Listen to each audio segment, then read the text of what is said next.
So what is financial coaching? Well, first and foremost, it's relationship-based. Coaching is generally a one-on-one relationship. It's a relationship. It goes on over time.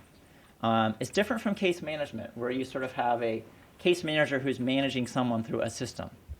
It is a coach is there to help people articulate what their goals are for themselves, whatever their goal is. Whether or not you as a coach deep down inside think it's a good goal or a bad goal. It's their goal.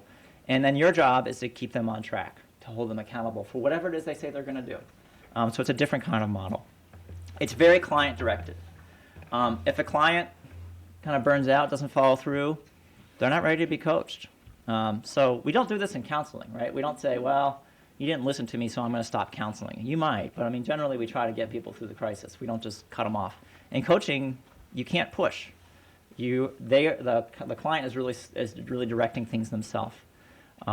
It's really up to them. Coaching is generally about goals. It's goal-focused.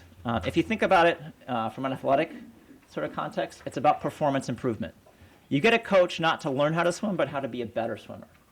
Not to learn how to do some sport, but how to be better at that sport. So it's about taking an existing level of performance and improving it.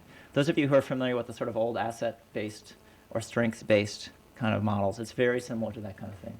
We're trying to get people to grow from where they are to a higher level.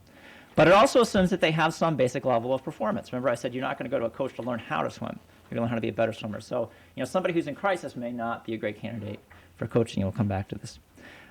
Coaches can be experts. Sometimes it's harder to be a coach if you're an expert, because experts want to be an expert and they want to tell people what to do. So oftentimes we've worked with volunteers who come from very strong financial backgrounds as coaches, and they have a hard time holding back because they want to say, no, you do it this way. This is the right way to do it.